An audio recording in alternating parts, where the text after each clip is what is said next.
Ассалаумағалейкум, арма қазақ елі, аты жөнім Марғұлан Нұрданғазыұлы. Қайырлы таң, қалдарыңыз қалай, амансыздар ма?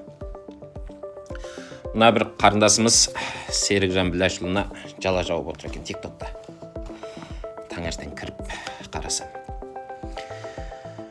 Сол қарындасыма айтарым бар, былай айтқым келеді. Мына секең тек сенің өзің жариялап, мына тиктокқа салған видеоңды сөз арасына мысал етіп айт. Сен Қытайға кетіп барам, егер пәлен күнге дейін келмесем, маған іздеу салыңдар деп өзің видео түсірген жоқсың ба? Өзің жарияладың. Енді сен соны менің құпиямды әшкереледі дейсің. Ұят қайда қарындасым? Өзің бүкіл жұртқа, алталашқа көрсетіп салған видеоңды, ой, Серікжан көтермесін, я болмаса Атажұрт партиясына менің видеомды таратпаңдар деп тыйым салдың ба? Жоқ қой. Ендеше Серікжан сенің құпияңды ашқан жоқ. Тек өз сөзіңді қайталап айтты. Оның өзіне жан-жақтан сенің видеоңды таныс білістері жіберіп бергеннен кейін айтып отыр. Ал енді қорық Қытайда жүр екенсің. Серікжанмен байланысым бар деп қамап тастай ма деп шошып отырсың өзіңмен өзің. Көлеңкеңнен қорқып. Ал қамаса да қамамаса да ол Қытайдың әділетсіздігі емес пе? Ол үшін секеңе өкпартуға болмайды қарындасым. Я болмаса сен Атажұрттың мүшесі емессің. Сұхбатта берген жоқсың бізге. Өз бетіңмен әлеуметтік желіге салған видеоң үшін Серікжанға өкпелеудің жөні жоқ. Айналып келгенде. Керісінше, егер Қытай сені шынымен қорқытып жатса, Жанат Жеңіс ағамыз сияқты ашыққа шық. Ашыққа шықпасаң, бұл Қытекең бұға берсең сұға береді. Жөнге кел. Ұят болады. Мына видеоны таратыңыздар десем, бола ма, болмай ма? Енді өздеріңіздің еріктеріңізде видеоны таратыңыздар, таратпаңыздар деп айтпай қояйын. Сол осы қарындасқа айтқан жауабым ғой. Жақсы, сау саламатта болыңыздар, парақшама тіркеліңіздер. Армысыздар, мен сіздердің Іле Қазақ автоном облысынан келген Іле қыздарыңыз, есімім Ғазиза. Сіздерге өзім жайлы кішігірім ақпараттарды таныстыра кетейін. Мен 2021 жылы қараша айында алғаш Қазақстан тәуелсіз отаныма қадам бастым. Ол кезде небәрі жасым 18-де ғана болды. Мен де әрбір Қытайдан келетін қазақтар сияқты Қытайдың загранпаспортын Қазақстанға келу үшін алдым. Әрине, бұл загранпаспортты жасатудың өзі бір әурешілік.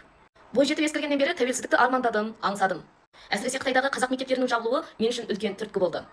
Өзімнің рухымнан, негізімнен айырылып қалғандай жетімсіредім. Қазақстанға келіп, қазақ тілінде оқып, білім алсам деген армандарым болды. 3 жылдай арпалысып жүріп, әрең жеттім әрине. Мінекей 4 жылда өте шығыпты, мен қазір 22-демін. Туған жерімді, туған туыстарымды көрмегеніме де 4 жыл болды. Бұл енді бітімдей қыздарыңыз үшін алғанда әрине қиын болды, бірақ та ел ішінде жүрмін ғой. Тәуелсіз отанымда жүрмін ғой. Қазақтың арасында болған соң жабырқамадым, жатсынбадым, бөтенсінбедім. Бұл менің армандап, аңсап, әрең жеткен ватаным ғой. Әрине, Қытай азаматтығынан бас тартып, Қазақстанның толыққанды азаматы болып үлгердім. Мына Қытайдың загранпаспортында Қытай консулдығына барып қидырттым 6 ай бұрын. Кім анасын сағынбайды, кім туған жерін сағынбайды. Менің де барып келгім келеді. Әрине, сондай шешім қабылдадым. Құдайым бұйырса, осы айда, яғни 2025 жыл тамыз айының 10 күні Құлжаға, яғни шығыстағы қазақтың ата мекені, ата жұрты Іле облысының орталығы Құлжа қаласына барамын. Ары қарай туған жерім Күнес ауданына жол тартамын. Онда мені ата-анам, туыс туғандарым жәудіреп күтіп отыр. 4 жыл болды көріспегелі, көрмегелі. Өздеріңіз білесіздер, әлеуметтік желіде енді аздап өзімнің ой пікірімді ашық айтып жүргенімді, ресми бір ұйымның немесе бір саяси белсенді болмасам да, өз ойымды көргенімді, білгенімді, ашық көзқарасымды айтып отырамын.